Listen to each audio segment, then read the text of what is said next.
नमस्कार, मैं हूं आपके साथ यश शुक्ला और आप देख रहे हैं के न्यूज का खास कार्यक्रम मंथन में आज हम बात करेंगे संसद में हुए स्प्रे कांड की। संसद के स्प्रे कांड ने समूचे देश को झकझोर कर रख दिया। बिल्कुल आतंकी हमले जैसी इस वारदात ने देश की तमाम खुफिया एजेंसियों समेत सुरक्षा एजेंसियों की पेशानी पर बल डाल दिए। 4 लोगों ने देश के तमाम काबिल अफसरों को मिलाकर बनाई गई सुरक्षा एजेंसियों को जैसे सीधी सीधी चुनौती दे दी। हालांकि अब इस मामले में पुलिस के हाथ भी खाली नहीं है। सभी आरोपी तो पुलिस के कब्जे में आ ही चुके, लेकिन सबसे बड़ी कामयाबी यूपी एटीएस को मिली, क्योंकि लखनऊ में सागर शर्मा के घर से एक डायरी मिली। उसके पन्नों में बहुत कुछ ऐसा लिखा है जिसे अभी डिकोड किया जाना बाकी है। सागर के दिल की गहराई में कैसे कैसे अरमान करवटें ले रही थी। एक पन्ने पर लिखा था, घर से विदा लेने का समय नजदीक आ गया है। एक तरफ डर भी है और दूसरी तरफ कुछ भी कर गुजरने की आग भी दहक रही। सागर ने जो बात डायरी में बड़ी ईमानदारी से लिखी वो अपने डर की बात है। वो लिखता है कि काश मैं अपनी स्थिति माता पिता को समझा सकता, मगर ऐसा नहीं है कि मेरे लिए संघर्ष की राह चुनना आसान रहा। हर पल उम्मीद लगाई है। एक जगह लिखा है कि 5 साल मैंने प्रतीक्षा की है कि एक दिन ऐसा आएगा जब मैं अपने कर्तव्य की ओर बढ़ूंगा।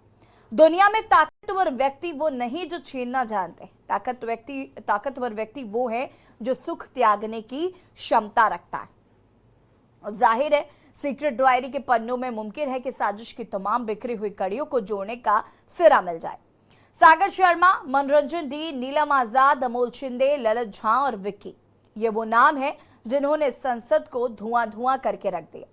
संसद की तमाम चाक चौबंद सुरक्षा को हवा में गुब्बारे की तरह उड़ाकर रख दिया। नीचे से लेकर ऊपर तक सभी को हिलाकर रख दिया गया। अब ये तमाम आरोपी पुलिस की गिरफ्त में, पूछताछ चल रही है।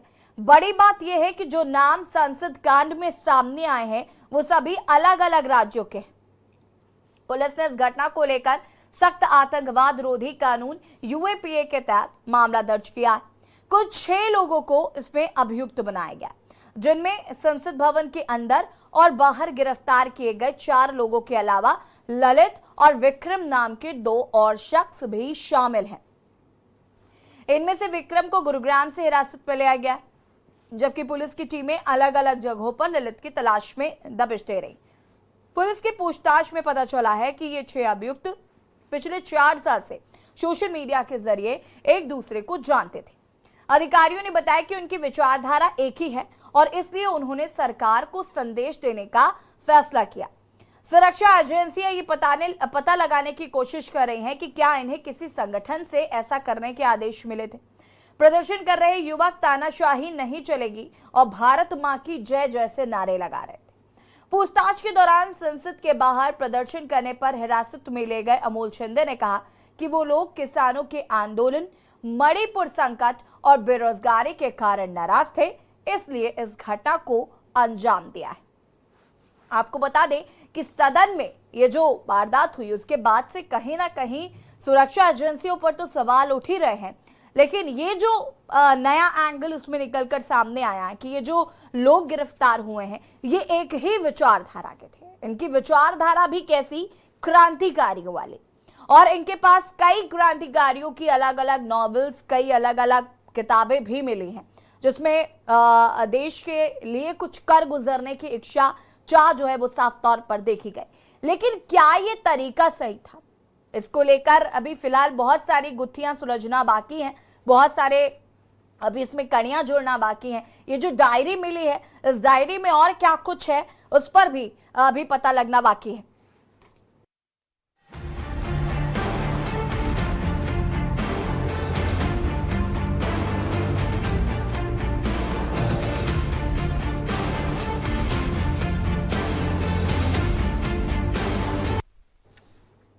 और आज हम इसी पर चर्चा करेंगे कि आखिर क्या है इस विचारधारा का मतलब, आखिर क्या होगा आगे, इसमें क्या कुछ इनकी मंशा थी, क्या इससे ज्यादा कुछ हो सकता था।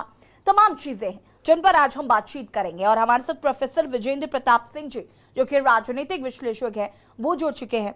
राघवेंद्र सिंह राजू जी राजनीतिक विश्लेषक वो भी हमारे साथ जुड़ चुके हैं। प्रवेश शर्मा संवाददाता दिल्ली से हमारे साथ जुड़ चुके हैं। फिलहाल आपका बहुत बहुत स्वागत है और प्रवेश शर्मा, सबसे पहले तो क्या कुछ अपडेट है इसको लेकर? आज सदन में भी काफी हंगामा देखने को मिला विपक्ष पक्ष का इस पर, जो एक सदन में जिस तरीके से हम देख रहे थे कि यहाँ पर हंगामा देखने को मिला है, राजनीति भी इस मुद्दे पर काफी कुछ देखने को मिल रहा है।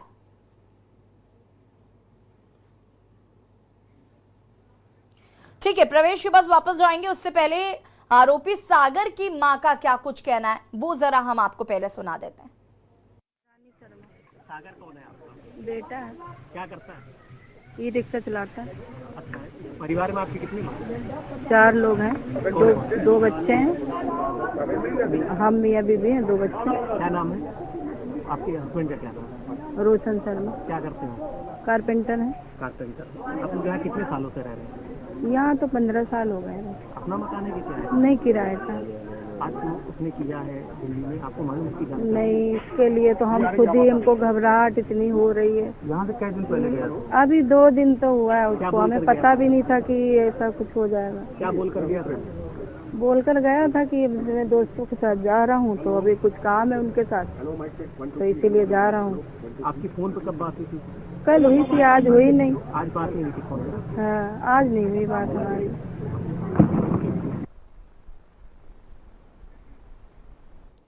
और यहाँ पर आपने सागर की मां को भी सुन लिया है। सागर के घर से ही एक डायरी मिली है जिसमें लिखा गया है कि हम कुछ करने जा रहे हैं, कर गुजरने की इच्छा है, तमाम चीज़ें जो क्रांतिकारी लहजे में कहा जाए तो लिखा गया है। और खुद को क्रांतिकारी माना, एक ई रिक्शा चालक, एक मास्टर प्लान बनाया गया और उसके तहत सदन में जाने की हिम्मत जुटा पाना भी अपने आप में एक बड़ी बात है। हमारे साथ तो प्रोफेसर विजेंद्र प्रताप सिंह जी जुड़े हुए हैं। विजेंद्र जी, सबसे पहले तो एक कह सकते हैं यहाँ पर कि ये क्रांतिकारी कदम इस लिहाज से क्योंकि इन्हें ये बेरोजगारी, मणिपुर संकट और किसान आंदोलन, इन सब से ये लोग आहत थे और भगत सिंह के काफी समर्थक माने जा रहे हैं। ये लोग कैसे देख रहे हैं इस पूरे मसले को? किस एंगल से किस एंगल में जा रहा है ये मामला? क्योंकि यहाँ पर एक देश के लिए कुछ कर गुजरने की इच्छा थी जिसके तहत ये कदम उठाया गया, जो कि मुझे लगता है हालांकि ये गलत तरीका है, लेकिन फिर भी ये कोशिश की गई। ये जो घटना हुई है, पहले तो हमें याद रखना है कि हम आज़ाद भारत में हैं। हम आज़ादी का 75वां साल मना चुके हैं। ये जो घटना हुई है ये शुद्ध दुस्साहसिक घटना है, आतंकी घटना जैसी घटना है ये। इसमें कहीं कोई क्रांति जैसी कोई बात नजर नहीं आती। भगत सिंह का कोई गजल, भगत सिंह की कोई लाइनें याद कर लेना, भगत सिंह के बारे में डायरी में लिख लेना, ये कोई नई बात नहीं है। इसमें देश के लिए कुछ कर गुजरने की बात, ये तरीका बिल्कुल गलत है। वो ये जो नैरेटिव सेट करने की बात हो रही है ना कि देश के लिए कुछ कर गुजरने के लिए ऐसा किया, वो देश की इन घटनाओं से नाराज थे। इस देश में बहुत सारे लोग नाराज हैं, तो क्या आप संसद के अंदर कूद पड़ेंगे? संसद के बाहर प्रदर्शन कर सकते हैं। इस देश में किसानों ने अपना आंदोलन किया, बहुत सारे लोग आंदोलन करते हैं।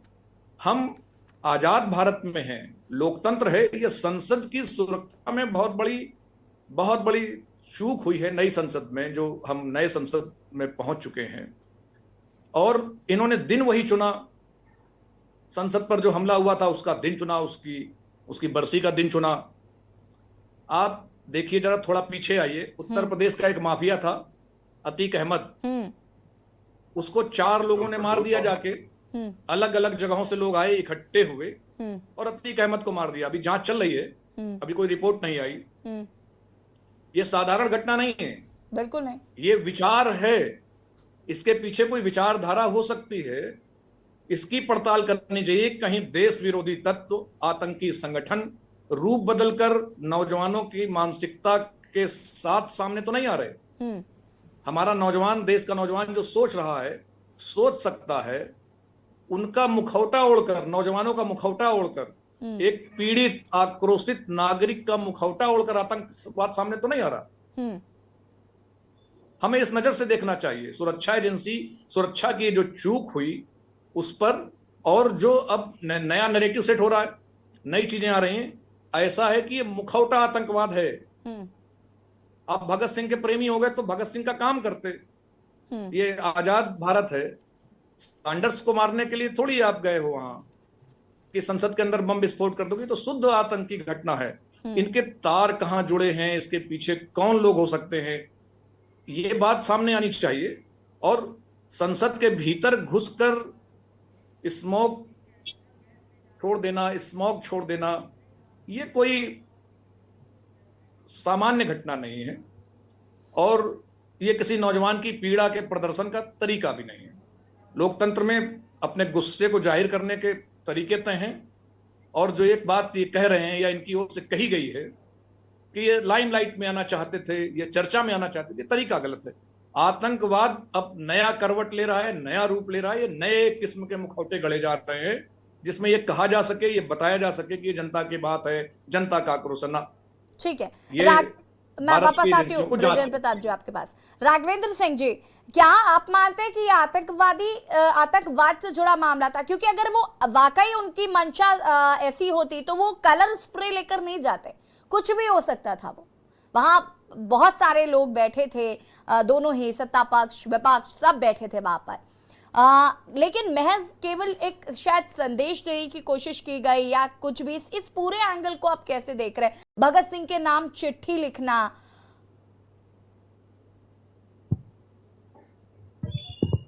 राघवेंद्र जी। नहीं, आपकी बात मैं सुन रहा था और भी हमारे मित्र जो है ब्रजेंद्र प्रताप सिंह जी बोल रहे थे, अभी हमारे ब्रजेंद्र प्रताप सिंह जी बोल रहे थे, उन्होंने काफी व्याख्यात्मक बातें कही और ये निश्चित तौर पर है कि भारतीय संसद में 1967 में गैर कानूनी विधेयक जो रोकथाम अधिनियम लगा, जिसकी आप चर्चा आज कर रहे हैं, यूएपीए। अब इसमें अलग अलग प्रावधान है। 41D(2) में एक अलग प्रावधान है, उसमें एंटी टेररिज्म की बात तो है क्योंकि इस विधेयक में जगह जगह 2004, 2008 और 2019 में भी अलग अलग बदलाव हुए हैं। लेकिन ये निश्चित तौर पर है कि संसद की सुरक्षा में, जैसे हमारे स्पीकर साहब ने कहा, ओम बिरला जी ने, कि ये गैस कोई घातक गैस नहीं थी, उनका ये इस तरीके का स्टेटमेंट है, साधारण गैस थी।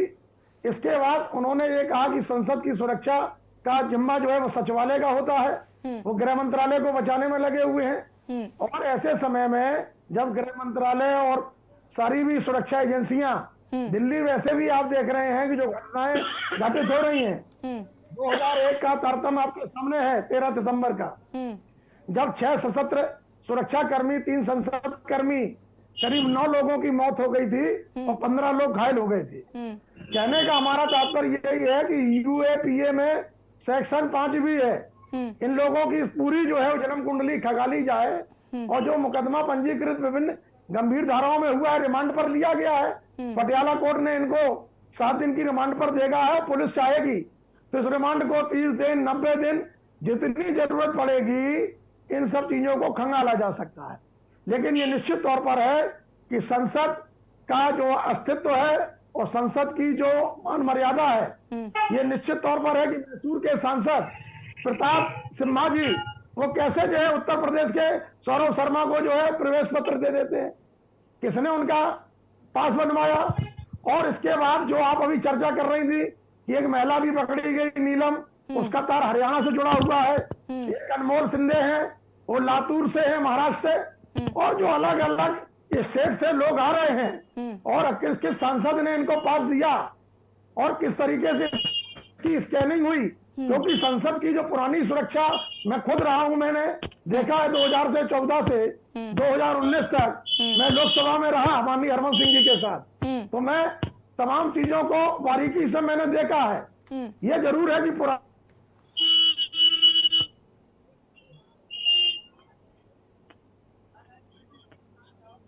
राघवेंद्र सिंह जी, ठीक है, राघवेंद्र सिंह जी का फ्रेम शॉट फ्रीज हो गया है। पवन तिवारी संवाददाता लखनऊ से, वो भी हमारे साथ जुड़ चुके हैं। गोविंद वर्मा जो राजनीतिक विश्लेषक है, वो भी हमारे साथ जुड़ चुके हैं। गोविंद जी, आपका भी बहुत बहुत स्वागत। प्रवेश शर्मा, सबसे पहले आपके पास आती हूँ, क्या कुछ अपडेट है फिलहाल इस खबर को लेकर? अगर हम बात करें यहाँ पर तो देखिए सदन में आज हमने देखा सत्ता पक्ष विपक्ष ने भी जमकर हंगामा काटा। अब इस मुद्दे पर राजनीति चरम सीमा पर है, लेकिन एक अलग ही एंगल निकल कर आ रहा है। जो आरोपी गिरफ्तार हुए हैं ये खुद को क्रांतिवीर बता रहे हैं, भगत सिंह के पद चिन्हों पर चलने वाला बता रहे हैं। इनके पास से जो डायरी मिल रही है या जो किताबें मिल रही हैं वो क्रांतिवीरों की मिल रही हैं। फिलहाल क्या कुछ एंगल इसमें निकल कर आ रहा है? बिल्कुल, देखिए मैं बता दूं कि दिल्ली पुलिस की स्पेशल सेल जो है इस मामले की पूरी जांच कर रही है और जांच आगे बढ़ते हुए दिल्ली पुलिस की स्पेशल सेल लखनऊ पुलिस की टीम के साथ आज सागर शर्मा के घर लखनऊ पहुंची और वहां पर उन्होंने कई दस्तावेज खंगालने की कोशिश की और जिसमें एक डायरी मिली। डायरी में भगत सिंह जैसे जो देश के लिए जान देने वाली अपने क्रांतिवीर थे उनके शब्दों के जैसी कुछ प्रणाली लिखी थी। और लेकिन सबसे बड़ी बात है कि उनकी जो बातें थी, जो बातें अलग थी और ये जो बातें हैं ये थोड़ा सा डिफरेंस है, क्योंकि दोनों बातों में काफी विरोधाभास दिखाई दे रहा है। और सबसे बड़ी बात है कि ऐसा सूत्रों के हवाले से भी सामने आ रहा है कि ललित एक डायरी सागर एक डायरी डेली लिखता था जिसमें अपनी दिनचर्या लिखता था और उसमें साफ तौर पर उसने कुछ दिन पहले ये भी लिखा था कि मैं ऐसा कुछ काम करने जा रहा हूँ जिससे कहीं ना कहीं अपना फायदा होगा। या बात करें कई शब्दों का प्रयोग ऐसा किया जो काफी मैं सीधे तौर पर कहूंगा कि जो उचित नहीं थे। लेकिन इसके अलावा दिल्ली पुलिस की जो स्पेशल सेल की टीम जांच कर रही है, जांच ललित झा पे घूम रही थी, तो आज ललित झा भी जो है साफ तौर पर अपने आप को कर्तव्य पथ थाना में सरेंडर कर चुका है। और उसमें सबसे बड़ी अहम कड़ी निकल कर आ रही है कि 13 दिसंबर जिस दिन ये घटना हुई थी तो ललित मौके से फरार हो गया था और राजस्थान पहुंच गया था और राजस्थान होटल में रात बिताई थी। और होटल में वहां पर उसने एक महेश नाम के शख्स से मुलाकात की थी जिसके साथ वो आज दिल्ली पहुंचा और दिल्ली के कर्तव्य थाने के पास महेश उसको छोड़कर चला गया। ये सारी बातें खुद ललित झा ने पुलिस को बताई। पुलिस का जो एंगल है महेश की तरफ घूमता नजर आ रहा है और पुलिस ने ललित झा को कोर्ट में भी आज पेश किया। पेश करने के बाद पुलिस ने 15 दिन की रिमांड मांगी। लेकिन प्रवेश क्या ये बात सच है कि ललित झा जिसकी तलाश की जा रही थी, जिसे मास्टरमाइंड माना जा रहा था, क्या वो वाकई मास्टरमाइंड है या उसके पीछे और भी लोग हैं? बिल्कुल, देखिए जांच का जो एंगल है वो यही है कि इनका जो संसद में घुसने का मकसद था वो सिर्फ और सिर्फ एक बेरोजगारी या भटके हुए युवा के तौर पे था या फिर इनका रिमोट कंट्रोल किसी और के पास था। यही एक जांच का एंगल चल रहा है। और सबसे बड़ी बात यह है कि ललित झा के पास से मोबाइल अभी तक बरामद नहीं हुआ। सूत्रों के हवाले से खबर आ रही है कि ललित झा ने गिरफ्तार होने से पहले जो है मोबाइलों को डैमेज कर दिया है। इसी कड़ी पे अब दिल्ली पुलिस की पूरी जांच घूमी हुई है और स्पेशल सेल की टीम ये पता करने की कोशिश कर रही है कि ललित झा ने आखिरकार मोबाइलों के साथ छेड़छाड़ की है तो कहाँ की है और कहाँ पर है वो मोबाइल। जी ठीक है, वापस आएंगे आपके पास। पवन, क्या कुछ अपडेट है सागर के घर से और क्या कुछ सबूत मिले?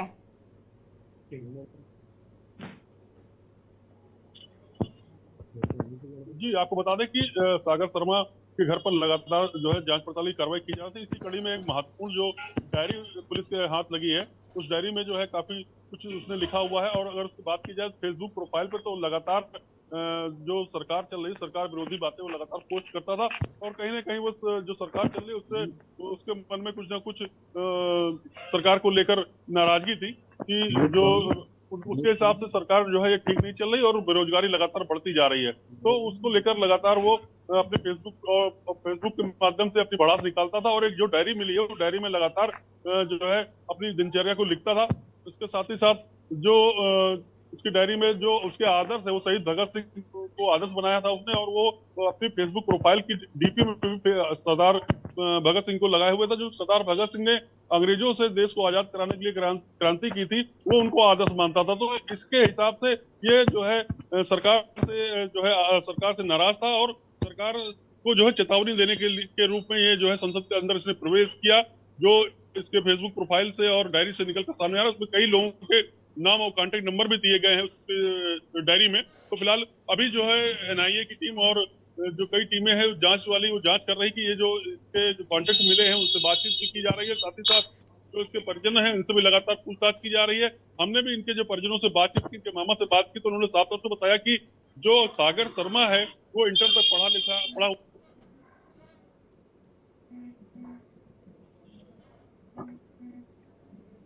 दिल्ली और बंगलौर तीनों राज्यों से इसके कनेक्शन मिल रहे थे और लगातार ये जो और 4 अन्य लोग पकड़े गए उनके संपर्क में फेसबुक और सोशल मीडिया के माध्यम से जुड़ा हुआ था। तो कहीं ना कहीं जो ठीक है पवन, वापस आएंगे। गोविंद वर्मा जी का रुख कर लेते हैं। गोविंद जी कैसे देख रहे हैं इस पूरे मामले को? एक और जहां ये एकदम अलग ही थ्योरी चल रही है, देशभक्ति के नारे लगाना, साथ ही साथ यहाँ पर सरकार के खिलाफ जो गुस्सा है उसको कहीं ना कहीं प्रदर्शित करने का ये तरीका माना जा रहा है। हालांकि आगे जांच का विषय है कि क्या कोई आतंकी संगठन इसमें इन्वॉल्व था।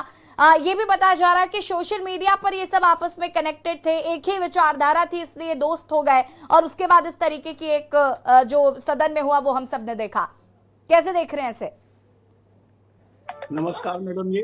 जी सबसे पहले तो हम कहेंगे अपने विश्व गुरु माननीय प्रधानमंत्री जी को और चाणक्य साहब हमारे अमित शाह को मैं नमस्कार करूंगा कि उन पर बेरोजगार लड़के हैं, एक आतंकवादी का ही रूप है, छोटा सा रूप है, चिंगारी है और ये बगावत की चिंगारी इन लोगों के खिलाफ फैल चुकी है और धीरे धीरे ये और फैलती चली जाएगी पूरे देश में। हम माननीय प्रधानमंत्री जी से, माननीय अमित शाह से जाकर के अपने बयान दें, ये घटना कैसे हुई, इसका आप क्या कर रहे हैं, निस्तारण क्या कर रहे हैं, पूरी जानकारी माननीय प्रधानमंत्री जी को और माननीय शाह साहब को देना चाहिए। यहाँ पर एक गलती कर रहे हैं। नंबर 2 हम ये कहने चाह रहे हैं कि आप कहते हैं कि हमारी देश में तो इसकी निंदा हो रही है, तो हो ही रही है, साथ साथ विदेशों में भी इस कांड की निंदा हो रही है। विदेशी लोग भी अपने आप को सुरक्षित नहीं महसूस कर रहे हैं कि देश में, भारत देश में इस तरीके के असुरक्षा की भावना जो है फैल गई है। तो इस पर जो है माननीय प्रधानमंत्री जी को, माननीय अमित शाह को जितने जल्दी से जल्दी हो सके अपने बयान वक्तव्य जो है लोकसभा और राज्यसभा में देना चाहिए और सुरक्षा का, पूर्ण सुरक्षा का इंतजाम करना चाहिए। गोविंद जी देखिए, इस पर अभी जो फिलहाल प्रतिक्रिया आई है, ओम बिरला जी ने बोला है कि इसकी जिम्मेदारी ले जाएगी, साथ ही साथ इस पर लगातार जांच की जा रही है, कार्रवाई भी होगी, तमाम चीजें निकलकर सामने आ रही हैं। लेकिन सदन में सुरक्षा का ये जो सुरक्षा में चूक का मामला आया है, इसमें जैसे कि आपने कहा कि विदेशों में भी अब कहीं ना कहीं इसको लेकर फजीहत हो रही है कि आखिर सदन में इस तरीके का हमला कैसे हो सकता है। इस पर आगे हम बातचीत करेंगे, आप सभी हमारे साथ बने रहिए। मंथन में रुकेंगे एक छोटे से ब्रेक के लिए, जो हाजिर होता है। ब्रेक के बाद एक बार फिर से आप सभी का स्वागत है और मंथन में आज हम बात कर रहे हैं संसद में जिस तरीके से हमला हुआ और उसके बाद राजनीति शुरू हो गई है। जो आरोपी गिरफ्तार किए गए हैं उनके पास से अलग अलग सबूत पुलिस द्वारा इकट्ठा किए जा रहे हैं, जिसमें निकल कर आ रहा है कि उन्होंने देशभक्ति के भाव से ये कृत्य किया है। हालांकि देशभक्ति के भाव में भी इस तरीके का कृत्य करना कहीं ना कहीं गलत है, जिसे सही नहीं ठहराया जा सकता किसी भी सूरत में। चर्चा आज हम इसी पर कर रहे हैं। गोविंद, जैसे कि आपने कहा कि प्रधानमंत्री को आकर जवाब देना चाहिए, गृह मंत्री को आकर जवाब देना चाहिए, और आज विपक्ष इसी की मांग कर रहा था। 2 सांसदों को निलंबित कर दिया गया।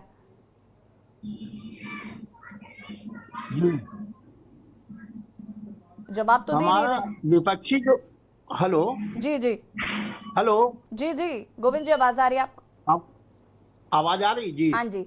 हमारे जो विपक्षी जो है दल हैं उनको केवल निलंबित कर देते हैं और ये लोग चुपचाप शांत बैठ जाते हैं। ज्यादा से ज्यादा प्रेस कॉन्फ्रेंस कर देते हैं, आकर के अपनी फोटो खिंचवा लेते हैं। विपक्षी दल इस समय बहुत कमजोर पड़ चुका है और ये सत्ता पक्ष के खिलाफ कोई भी कार्रवाई नहीं करना चाहते।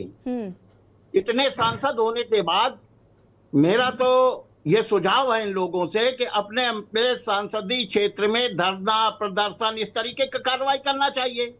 अब इनमें दमे नहीं रही गई विपक्षी दलों में, तो इस तरीके की केवल जो है वहीं पर आप धरना प्रदर्शन बस वहां कर लेते हैं, फोटो खिंचवा लेते हैं, टीवी चैनल में आ जाते हैं।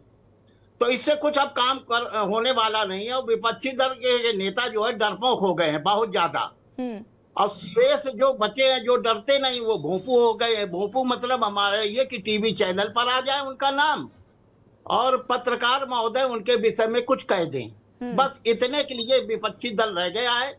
बेरोजगारी, भूखमरी, महंगाई, तमाम ऐसे मुद्दे हैं, इस पर कुछ नहीं जो है विपक्षी दल करना चाहता है। तो ये हमारा कहना है कि इन लोगों को ये जोर शोर से आवाज उठानी चाहिए और प्रधानमंत्री और गृह मंत्री को चारों तरफ से घेर करके उनसे जो है उनके वक्तव्य सुनना चाहिए कि आप क्या कहना चाहते हैं इस मुद्दे पर, कि इतनी बड़ी सिक्योरिटी में चूक हो गई, कैसे हो गई, इसका जिम्मेदार कौन है। तो ये सब बातें होनी चाहिए। जी ब्रजेंद्र प्रताप जी, क्या कुछ कहना हेलो। चाहेंगे? देखिए, सुरक्षा में चूक हुई, जैसे कि भी गोविंद जी भी कह रहे थे कि विपक्ष अब केवल टीवी चैनल्स में ही दिखना चाहता है, विपक्ष बहुत कमजोर हो गया है। इस बात से सहमत है क्या? आज जिस तरीके से निलंबन की कार्रवाई की गई 2 सांसदों पर, क्योंकि वो कह रहे थे कि प्रधानमंत्री आकर जवाब दें और गृह मंत्री आकर जवाब दें, और देखिए ये बात बिल्कुल, अगर हम ये इस एंगल को हटाएं कि वो खुद को क्रांतिवीर मान रहे थे और जनता के मुद्दे उठा रहे थे, तो कहीं ना कहीं देखिए ये बड़ा मामला जरूर है कि सदन में कैसे ये लोग आकर घुस सकते हैं, ये जो कलर स्प्रे था ये डाल सकते हैं, ये तो चर्चा का विषय है। और जिस भी सांसद ने उनके पास की अवेलेबिलिटी कराई थी, उनको क्यों नहीं पूछा जा रहा है कि किस बेसिस पे उनको ये पासेस दिए गए थे? देखिए, जो ये सांसद जिसने पास दिया, पास के बाद सुरक्षा जांच हुई, वो अंदर गए, पास बनाने वाला प्रस्ताव करता है, उसे बहुत ज्यादा जानकारी नहीं होती, फिर भी नैतिक आधार पर उसको सस्पेंड कर देना चाहिए। असली बात यह है कि जो सुरक्षा में चूक हुई है, वो वहां पर धुएं का बम लेकर गए, वो कोई जीवाणु हमला भी कर सकते थे, बिल्कुल, वो कुछ भी कर सकते थे, कुछ भी हो सकता था। और वो बेरोजगार हैं।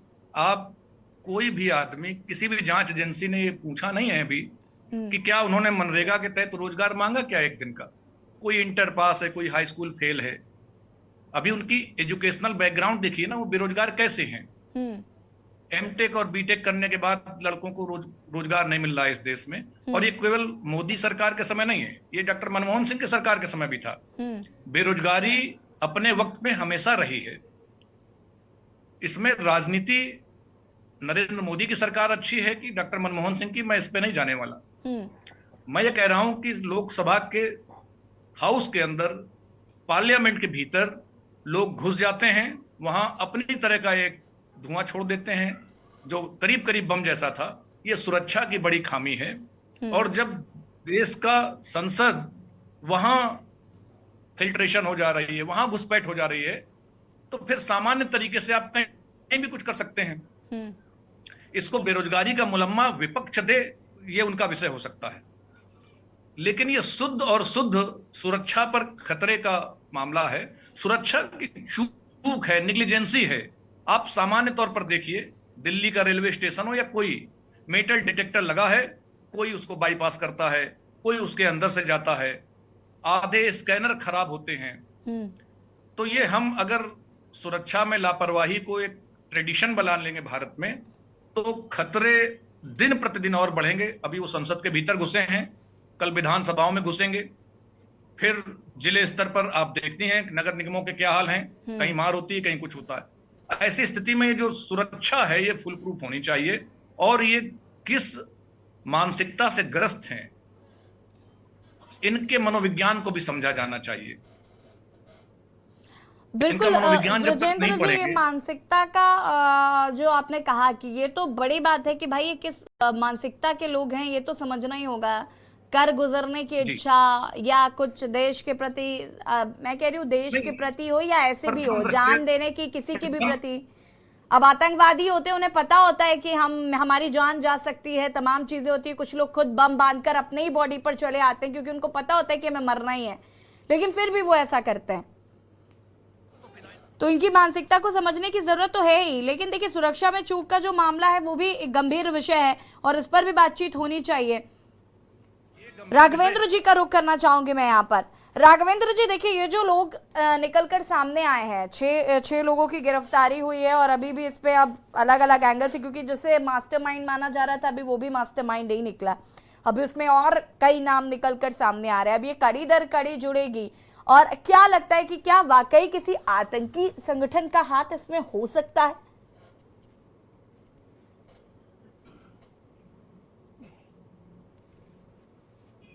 राघवेंद्र सिंह जी,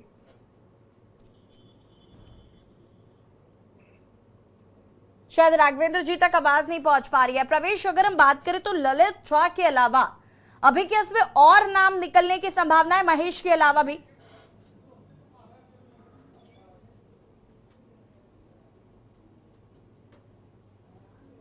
प्रवेश, अनम्यूट कीजिएगा। ललित झा का जो एंगल है वो पॉलिटिकल भी निकलकर सामने आ रहा है। पश्चिम बंगाल की बीजेपी जो नेता है, उन्होंने कई फोटो जो है टीएमसी के नेताओं के साथ ललित झा की पोस्ट कर दी है और उन्होंने साफ तौर पर ये दर्शाने की कोशिश की है कि ये टीएमसी के लोगों के द्वारा भेजा गया है। या बात करें पूरी रूपरेखा एक राजनीति के तौर पे कर रहे हैं। लेकिन मैं आपको साफ और स्पष्ट रूप से बता देना चाहता हूं कि दिल्ली पुलिस की जो जांच है, स्पेशल सेल की जो जांच है, वो सीधे तौर पर मैं बता दूं, कई आकाओं के पास रिमोट बटन तो नहीं था, उसको लेकर लगी हुई है। क्योंकि सागर शर्मा रहता लखनऊ में है, 12वीं पास है, रिक्शा चलाता है, लेकिन फिर भी वो बेंगलोर भी जाता है, उसके अलावा दिल्ली भी आता जाता है। क्योंकि माना जा रहा है एक सामान्य आदमी सिर्फ अपने कामकाज में लगा रहता है, लेकिन सागर शर्मा वो शख्स है जो लगातार अन्य राज्यों में गतिविधि करता रहता था, आता जाता था। अपने मामा के पास गुरुग्राम में अक्सर वो आया जाया करता था, जो इस समय वो भी गिरफ्तार है। और उनका एंगल तो लंदन से जुड़ा हुआ सामने आया है, क्योंकि उनका मकान मालिक लंदन से उनको पैसे भेजता था। तो पूरा जो एंगल है वो देखा जा रहा है। और मैं आपको बता दूं, साफ तौर पर जो धाराएं लगी है यूएपीए के तहत लगी है, जिसमें आतंकवादी गतिविधियों में संलिप्त पाए जाने पर ये धारा लगती है। तो कहीं ना कहीं जो जांच का एंगल है वो आतंकवादी को लेकर ही है। और मैं साफ तौर पर बता दूं कि जांच भी उसी एंगल से की जा रही है और देखने की और समझने की कोशिश की जा रही है कि आखिर कोई भी आदमी अगर नाराज है या फ्रस्ट्रेट है तो वो सीधा संसद भवन में आने की कोशिश बिल्कुल नहीं करेगा। हर तरीके का लोकतांत्रिक देश है, सबकी व्यवस्था बनी है। अगर आप किसी चीज से नाराज है तो उसके लिए दिल्ली में जंतर मंतर बना है, वहां पर 24 घंटे आप प्रदर्शन कर सकते हैं। इसके अलावा कोई शिकायत भी दे सकते हैं, लेकिन आप सीधा संसद भवन में जाकर इस तरीके से कोई भी कार्य नहीं कर सकते हैं। ये इस तरीके की व्यवस्था इस देश में नहीं, कहीं पे नहीं है। और मैं साफ तौर पर आपको बता दूं कि इसका जो एंगल है वो आतंकवादी गतिविधियों से ही जोड़ा जा रहा है। जी ठीक है। राघवेंद्र सिंह जी, सुन पा रहे हैं मुझे? जी जी। राघवेंद्र जी, आप मानते हैं कि सोशल मीडिया इस वक्त कहीं ना कहीं ऐसी गतिविधियों के लिए बहुत ज्यादा जिम्मेदार होता नजर आ रहा है? नहीं, एकदम सही बात है। अभी हमारे मित्र कह भी रहे थे कि जो युवा पीढ़ी है ये निश्चित तौर पर है, जनसंख्या के अनुपात में रोजगार के सृजन नहीं हो रहे हैं। और हमारे जो माननीय हैं, जिनको सदन में इन बात को उठाना चाहिए, हमारे वर्मा साहब भी बोल रहे थे कि विपक्ष का एक काम होता है कि अगर जो जनहित से जुड़े हुए मुद्दे हैं, लोगों के हित और अधिकारों से जुड़े हुए मुद्दे हैं। अभी आपने जयपुर में घटना देखी, एक व्यक्ति के घर में घुस करके दिन दहाड़े वहां हत्या हो गई। कहने का तात्पर्य उसका इंटरकनेक्शन कहां से निकलता है। और ये निश्चित तौर पर है कि एंटी टेरर यूनिट के अंतर्गत पुलिस इन तमाम चीजों का, पुलिस भी इसमें लगी हुई, दिल्ली पुलिस फोन रिकवर करने के बाद उन तमाम चीजों का भी मैं समझता हूं खंगाला जाएगा। और ये बहुत बड़ी बात है कि भारत की जो सुरक्षा एजेंसियां हैं, जिनको पूरे विश्व में बहुत ताकतवर माना जाता है, मैं समझता हूं कि कोई भी दोषी बचने नहीं पाए। ये संसद की बात है। और इसके अलावा मैं समझता हूं जो यूएपीए, इसमें 43D सेक्शन 5 में अगर एंटी टेरर में कहीं पर भी ये सब पाए जाएंगे तो मैं समझता हूं इनकी संपत्ति भी जब्त होगी, इनके ऊपर बुलडोजर भी चलेगा और किसी भी तरीके से इन लोगों को कानून जो है उस पर कानून में भी तमाम प्रावधान ऐसे हैं। तो ये तमाम बातें हैं, लेकिन ये भी बात सच है कि हमारे माननीयों को जनसंख्या के अनुपात में रोजगार के सृजन होने चाहिए। भारत में आप देख लें, पढ़े लिखे लोग, केवल एक बात हो रही है बस कि जातिगत जनगणना हो जाए, केवल वोट तंत्र की बात, थोप तंत्र की बात, और जो आप चाहो थोप दो। तो यही बात हो रही है। आज इसमें विपक्ष ने अगर कोई बात सदन में उठाई है, विपक्ष को ठीक है 15 सांसदों को या 14 सांसदों को निलंबित कर दिया गया। अरे भाई, आप सड़क पे क्या उठाए? कौन सा मुद्दा आप सड़क पर लेके आ रहे हैं? कहां आप इस बात को रख पा रहे हैं? निश्चित तौर पर वर्मा जी जो कह रहे थे, विपक्ष बहुत डरा हुआ है। और यही हमारे लोकतंत्र की बात है कि जब विपक्ष डरा हुआ होता है। राघवेंद्र जी, समस्या लेकिन यही खड़ी होती है कि विपक्ष कमजोर है, विपक्ष अभी भी ये मानने को तैयार नहीं है कि सत्ता पक्ष अभी भी हावी है। अभी हम धीराज साहू का मामला उठा ले, अलग अलग राज्यों में, बीजेपी शासित राज्यों में हो या फिर गैर बीजेपी शासित राज्यों में, कमाल का प्रदर्शन बीजेपी ने किया।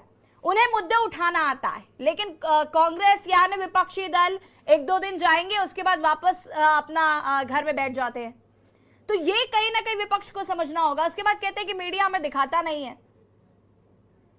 नहीं, आपने ये बात बिल्कुल सही कही है कि बीजेपी का एक जो नेटवर्क है, आंतरिक संगठन, उनके बहुत सारे लोग हैं। बिल्कुल। इसके साथ साथ उनके साथ विश्व की सबसे ताकतवर जो बन चुकी संस्था है आरएसएस के साथ साथ तमाम रोजाना वो आप देख रहे हैं, वो जानते हैं कि भाई मुस्लिम समाज को कैसे जोड़ा जाए, तो उन्होंने पसंदीदा मुस्लिम समाज का एक अलग यूनिट बना दिया। मेरा कहने का तात्पर्य है जो मूलभूत मुद्दे हैं कि भाई रोजगार है, शिक्षा है, और प्रधानमंत्री जी ने स्वयं माना कि युवा, किसान, ये हमारी जातियां हैं। जातिवाद की राजनीति से आप भले ही परिवारवाद, जातिवाद, कौन से राजनीतिक दल नहीं है, बीजेपी के साथ में भी तमाम जो उनके सहयोगी दल हैं। तो हमारा कहने का तात्पर्य यह है कि जब वो सत्तारूढ़ पार्टी में आ जाते हैं तो वो भी अपनी बात समाज की रखने में असमर्थ हो जाते हैं। ये बात बहुत है कि साइबर क्राइम एक्ट में संशोधन होना चाहिए। और आप देख रहे हैं कि सोशल मीडिया में, अभी मैं देख रहा हूं आए दिन जो है सोशल मीडिया में इंटरनेट इतना स्लो हो जाता है कि तमाम बातें जो आप लोग चैनल पे दिखाना चाहते हैं, मैं राजधानी की बात कह रहा हूं कि दैनिक जागरण चौराहे के पास में कल हमारे आपके रिपोर्टर से बात हो रही थी, तो तमाम जो नेटवर्क की व्यवस्थाएं हैं, 5G आ गया, 4G काम नहीं करेगा, तो तमाम सुधार की बातें हैं। जो जनहित से जुड़े हुए लोग हैं उन तमाम बातों को नहीं उठाते कि भाई कॉल ड्रॉप क्यों हो रही है, ये तमाम जो बातें हैं, ये सब बातें सदन में केवल जो है लोग मूक दर्शक बने बैठे रहते हैं।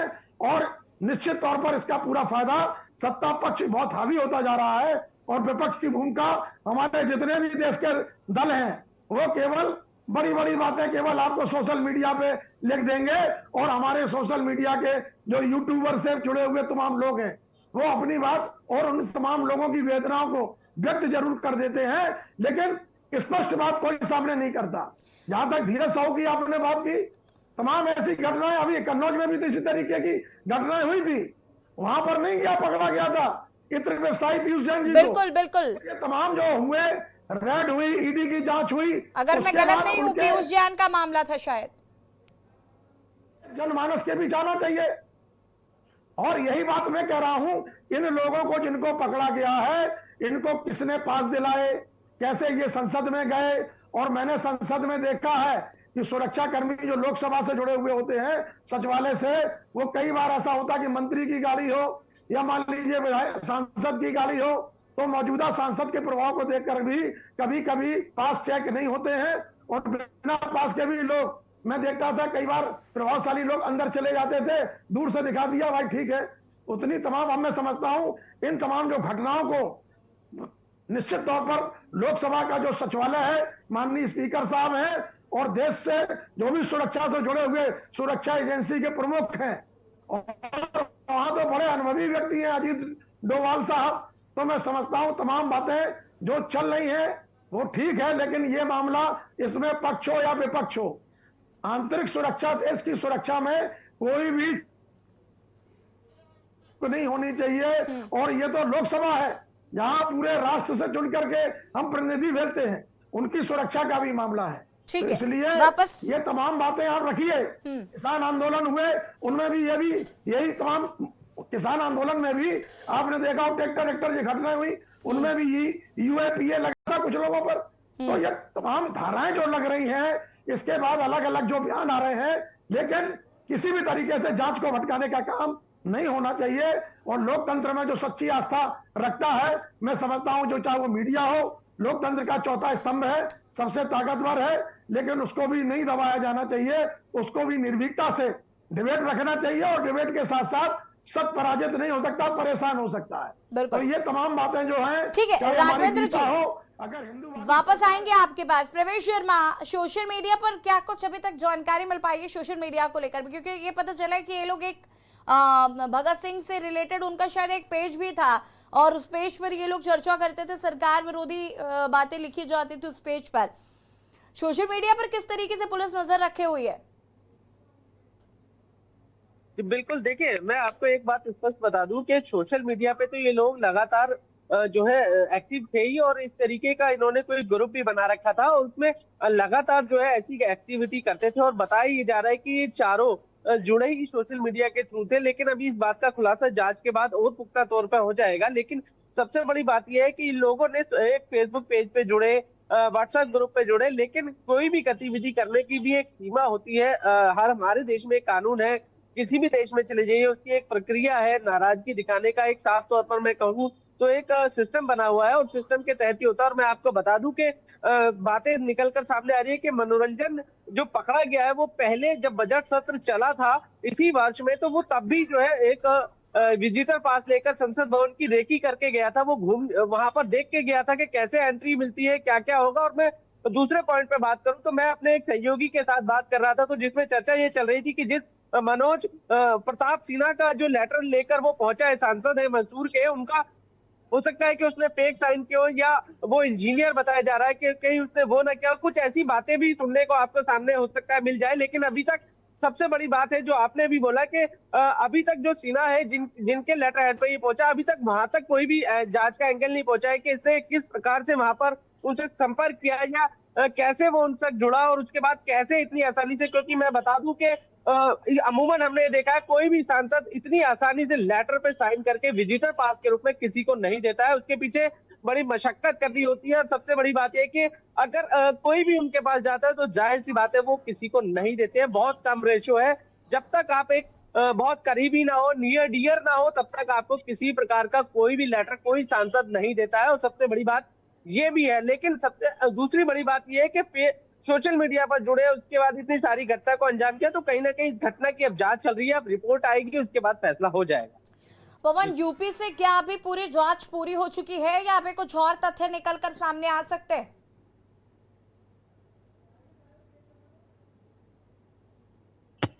आपको बता दें कि जो स्थानीय पुलिस है वो लगातार जो है उनके घर वालों से बारी बारी पूछताछ कर रही है।